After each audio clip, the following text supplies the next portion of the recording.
¿Quién fue realmente Jesús? ¿Un profeta admirable? ¿Un gran maestro? ¿Un revolucionario espiritual? ¿O era Dios mismo caminando entre nosotros? Durante siglos, esta ha sido una de las preguntas más debatidas en la historia de la humanidad. Algunos lo veneran, otros lo niegan, muchos lo malinterpretan, pero hay una fuente que no deja lugar a dudas: la Biblia. En este video, vamos a revelar lo que Jesús dijo sobre sí mismo, lo que sus discípulos creyeron y lo que sus enemigos temieron.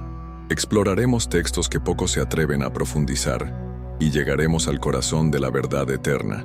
Si alguna vez te preguntaste quién es realmente Jesús, suscríbete ahora, porque lo que está en juego no es una opinión, es tu eternidad. Cuando se habla de Jesús, muchos lo reducen a un profeta, un maestro o un revolucionario moral. Pero si tomamos en serio sus propias palabras, entendemos que él afirmaba algo mucho más profundo. En Juan 10:30, Jesús declara: "El Padre y yo somos uno". Esta frase, aparentemente simple, fue lo suficientemente poderosa como para escandalizar a los religiosos de su tiempo. No dijo que era parecido a Dios, no dijo que fue enviado, dijo que era uno con el Padre, unidad total, esencia compartida. Una declaración que ningún otro líder espiritual se atrevió a hacer. Y es ahí donde la pregunta arde: ¿era Jesús simplemente un hombre o era Dios hecho carne? Lo interesante es que, aunque afirmaba su divinidad, también vivía como hombre. Lloró ante la tumba de Lázaro, se cansó en el pozo de Samaria, tuvo hambre en el desierto, oró en Getsemaní, sangró en la cruz. ¿Cómo entender esta dualidad? ¿Cómo puede alguien ser plenamente Dios y plenamente humano al mismo tiempo? Jesús no solo afirmaba ser el Hijo de Dios, él se identificaba con el Yo Soy, el mismo nombre que Dios usó frente a Moisés en la zarza ardiente. Cuando dijo antes que Abraham fuese Yo Soy, no estaba simplemente contando una historia, estaba posicionándose como eterno. Jesús también afirmó tener autoridad para perdonar pecados, Marcos 2:5-7, algo que, según los judíos, solo Dios podía hacer. Él decía ser el camino, la verdad y la vida, no un camino, sino el camino. Recibía adoración sin reprender a nadie, aceptaba títulos como Hijo de Dios, Señor, Rey de Reyes, y al mismo tiempo lavaba los pies de sus discípulos, comía con pecadores, tocaba a los impuros. La grandeza de sus palabras siempre iba acompañada por la humildad de sus acciones. Eso no es contradicción, es revelación. El problema es que muchos quieren un Jesús que se acomode a sus ideas. Prefieren a un maestro ético antes que a un Señor divino, un modelo de virtud antes que a un Dios que exige rendición. Pero Jesús nunca dejó espacio para la neutralidad. Sus palabras obligan a tomar una decisión. Como dijo C.S. Lewis, o estaba loco o mentía, o era realmente quien decía ser. Y la Biblia no deja dudas. No solo habló como Dios, actuó como tal. No pedía permiso para ejercer autoridad. Declaraba, sanaba, transformaba, como quien tiene todo poder en el cielo y en la tierra. Pero si las palabras de Jesús eran tan directas, tan impactantes, ¿qué decían quienes lo conocieron de cerca? ¿Y qué decían quienes más lo odiaban? La identidad de Jesús nunca pasó desapercibida. Él no era neutral. Su presencia causaba reacciones extremas: adoración o rechazo, rendición o acusación. Los discípulos que más lo amaban reconocieron algo que iba más allá de lo visible. Tomás, el que dudaba, al ver al resucitado, no solo creyó, adoró: Señor mío y Dios mío. Juan 20:28. No lo llamó profeta ni maestro querido, lo llamó Dios. Y Jesús no lo corrigió. Aceptó esas palabras como verdaderas. Pedro, al ser interrogado por Jesús, respondió sin vacilar: Tú eres el Cristo, el Hijo del Dios viviente. Mateo 16:16. Y Jesús le dijo: Esto no te lo reveló carne ni sangre, sino mi Padre. Pero no fueron solo sus amigos quienes percibieron su divinidad. Sus enemigos también lo entendieron.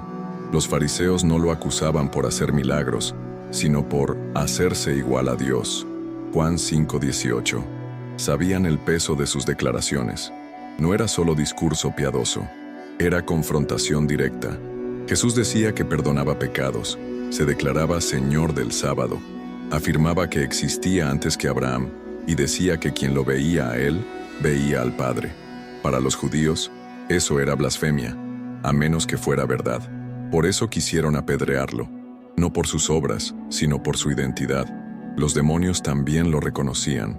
En Marcos 1:24, un espíritu inmundo gritó: ¿Has venido a destruirnos? Sé quién eres, el Santo de Dios. Ellos sabían, ellos temblaban, porque cuando Dios camina entre los hombres, las tinieblas no pueden ocultarse. Los discípulos que convivieron con él, que lo vieron multiplicar panes, calmar tempestades, expulsar demonios, sanar leprosos y resucitar muertos, sabían que no estaban ante un rabino común. Juan escribe sin titubeos: vimos su gloria, gloria como del unigénito del Padre. Juan 1:14. No estaban confundidos, estaban convencidos. Y lo más impresionante es que, incluso después de su resurrección, esa convicción se intensificó. Todos los discípulos, excepto Juan, murieron como mártires por afirmar que Jesús era Dios. Nadie muere por una mentira. Ellos no solo creyeron, dieron su vida por ello. Y no fue por una ideología, fue por una persona. Ellos vieron, tocaron, escucharon, sintieron, y hasta el final proclamaron: Él es Dios. Ninguno de sus enemigos pudo refutar su resurrección. Ninguna tumba lo retuvo. Ninguna acusación logró callarlo. Su identidad fue confirmada, incluso por sus adversarios. Pero aún queda una pregunta importante. Si Jesús era Dios, ¿por qué necesitaba orar? La pregunta parece lógica. Si Jesús era Dios, ¿por qué oraba? ¿A quién se dirigía en Getsemaní? ¿Por qué buscaba al Padre de madrugada? La respuesta está en un principio que el apóstol Pablo explica en Filipenses 2:6-7, conocido como la kenosis. Jesús, siendo en forma de Dios, no consideró el ser igual a Dios como algo a lo cual aferrarse, sino que se despojó a sí mismo, es decir, no dejó de ser Dios, pero voluntariamente renunció a sus privilegios divinos para vivir como verdadero hombre, y como hombre, nos mostró cómo vivir completamente dependientes del Padre. La oración de Jesús no contradice su divinidad, la revela, porque aunque era Dios, eligió someterse al Padre como hijo. No vino solo a salvarnos, vino a mostrarnos cómo se vive en obediencia total. Cada vez que Jesús se retiraba a orar, estaba enseñando que el poder no viene del activismo religioso, sino de la comunión. Él no oraba por necesidad divina, oraba por amor, por dependencia, por ejemplo. Y en cada momento de oración, Jesús nos estaba gritando silenciosamente: así se camina en lo eterno, de rodillas en lo secreto. En Getsemaní, lo vemos plenamente humano, angustiado, afligido, sudando sangre, pero también lo vemos divino. Padre, no se haga mi voluntad, sino la tuya. Eso es fe encarnada, no una fe de teoría, sino una fe vivida. Jesús no oraba por debilidad, oraba porque sabía que la victoria espiritual nace en la intimidad. No ganaba batallas en el escenario público, sino en las madrugadas solitarias. Y si el Hijo de Dios hizo de la oración su mayor práctica, ¿qué nos hace pensar que nosotros podemos vivir sin ella? La oración era la expresión visible de una relación eterna. El Hijo y el Padre nunca estuvieron separados. Pero ahora en la carne, esa comunión se manifestaba como necesidad diaria. Jesús enfrentó cada tentación, cada crítica, cada desierto, cada traición, desde el lugar de la oración. Y lo hizo no como un semidios disfrazado de hombre, sino como un hombre lleno del Espíritu Santo, porque la kenosis no fue una pérdida de divinidad, fue una revelación de humildad, y a través de ella nos dejó el modelo perfecto para vivir sobrenaturalmente en un mundo natural. Aún así, hay quienes se preguntan: ¿acaso Jesús existía antes de nacer? ¿Era eterno? ¿O comenzó en el pesebre? La respuesta está escrita desde la eternidad. Muchos creen que la historia de Jesús comenzó en Belén, pero las Escrituras revelan otra cosa. En Juan 1:1 leemos: en el principio era el Verbo, y el Verbo era con Dios, y el Verbo era Dios. Y más adelante, en Juan 1:14, dice: y el Verbo se hizo carne, Jesús no empezó a existir en el pesebre, simplemente se manifestó en forma humana. Él ya existía antes de todo. Estaba con Dios, y era Dios. Su encarnación no fue su origen, fue su revelación. Aquel niño que nació de María es el mismo que creó el universo. La carne fue nueva, el espíritu eterno. En Juan 8:58, Jesús dijo algo que desconcertó a todos los que lo escuchaban. Antes que Abraham fuese, yo soy. No dijo yo era, dijo yo soy. La misma expresión que Dios usó con Moisés en el desierto, yo soy el que soy. Jesús se identificó con ese nombre sagrado, reservado únicamente para el Eterno, y por eso quisieron apedrearlo, no por lo que hacía, sino por lo que decía ser. No estaba reclamando antigüedad, estaba reclamando eternidad, estaba revelando que no fue creado, que no comenzó, que simplemente es. El apóstol Pablo confirma esto en Colosenses 1:16-17, al decir que en Él fueron creadas todas las cosas, y en Él subsisten. Jesús no solo estaba antes de Abraham, estaba antes del tiempo, antes de los ángeles, antes del Génesis, antes del principio. Él ya era, y cuando vino al mundo, no vino como un ángel encubierto, ni como un espíritu disfrazado. Vino como hombre completo, sin dejar de ser Dios completo.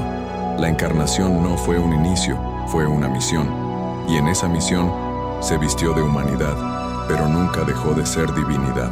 El libro de Hebreos también lo declara: Jesucristo es el mismo ayer, hoy y por los siglos. Hebreos 13:8.